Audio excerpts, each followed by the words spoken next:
said, meditation, my mom introduced me to meditation. She was like, oh, you're feeling anxious, just meditate. And I was like, okay, I'll just meditate. And it was not just meditating.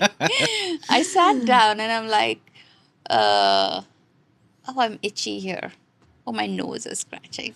Oh, what's that sound? I felt like a dog, like, who's barking? Who's shouting? Who's that? And I'm like, this is not working for me. And she's like, but you have to do it. It's important for you.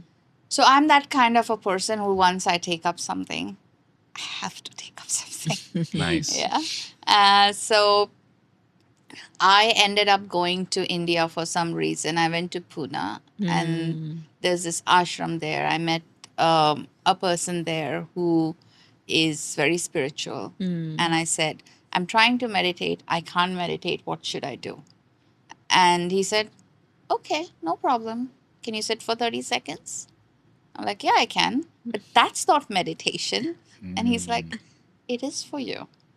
And I sat for 30 seconds and he told me to observe my breath. Just do that for 30 seconds.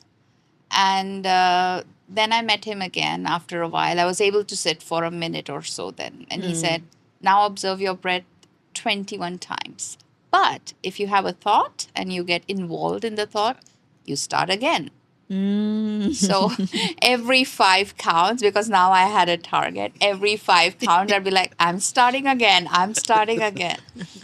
Eventually, it went on to like 42 counts and something. Yeah. And I remember one day I was going to meet my friend for coffee. And I said, I'll just meditate. I can't meditate for more than 10 minutes anyway. I ended up sitting for an hour. Wow. Yeah. And like, wow, I've arrived. And that's when I realized, that people attach so much other things to meditation, like cultural, religious, all of that. I think it's so scientific. It is so scientific. You need to have your body straight, And if you observe that, even when you're working, you sit up when you're focusing on something, right? Or when you're studying, you can't slouch and study because that won't work. Meditation is the same. You keep your spine erect. Then you keep your center on something. Like I keep my focus on the center of my third eye or between my eyebrows. It's easy for me. Or you focus on your breath. And then you observe your thoughts. It is really such a simple process. And yet so difficult. Yes. Yeah.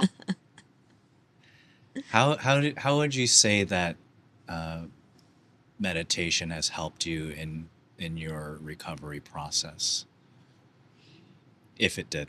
Yeah. So when I started, as I said, I was just able to sit for 30 Correct. seconds, right? As my mind became calmer and calmer, today I'm able to actually sit in meditation and focus on a single emotion that's happening in my body. Pick it apart, view the emotion, sit with that emotion. Allow whatever comes up with that emotion, because that gives me a roadmap of when that emotion came into existence. And then I take that in therapy, like, oh, I just remembered this. And I feel like I felt guilt or shame the first time when this happened. And then I use it with my therapist. I will journal about it. Yeah.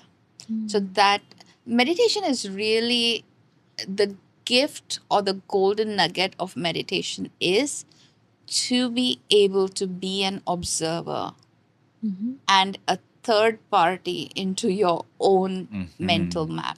Yeah. It sounds like it's a wonderful partner with all the other things that you were doing in your recovery process, journaling and therapy. Yeah. And I think with all the different kind of wellness offerings we have now, meditation seems to be getting like pushed way in the back, like this ancient practice that's been thousands of years old, but we kind of following trends on what's going to help us to feel better. But if for somebody that might be interested or curious about meditation, how could you, or what would you say to help them to get started? I would say if you've never done meditation before, do a 15-minute journaling session first. That will help you considerably empty your mind. And then sit for as long as you can. And if you're someone who likes numbers, like I'm very numbers oriented, yeah, set a stopwatch. So when you have the first thought, stop your watch and see how long you sat for. And of course, it's different for different people, but maybe by the end of the year, you will have sat for 10 minutes or 15 minutes. Yeah. Nice. Yeah. So it just takes that first step, It- and it doesn't take long. But as you had mentioned, not to scare anybody away, but a teacher of mine also told me, like, sitting is the easiest thing to do and the hardest Yeah. thing to do. So, but again, not to scare anybody, but it's that doorway to yourself. And if you really want to start to learn and accept, like, this is a good path to go through. Yeah. And if you want to do it, make sure you don't lean against something. You sit in like unsupported. That's very important. Also, when a thought comes up, it's already late. If you notice, there will be micro movements in your eyeballs before when a thought is forming.